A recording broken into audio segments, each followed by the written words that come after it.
Hi, today in front of me Nubia Red Magic 6R and I'll show you how to lock SIM card with SIM pin on this device.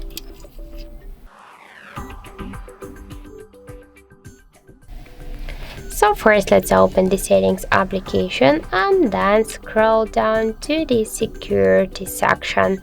Then click here to SIM card lock, and just to lock our SIM card with PIN code we should click on the switcher, and now we should here enter our SIM pin.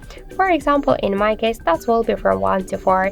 After that just tap here to OK, and that's it. So we just successfully locked our SIM card with PIN code.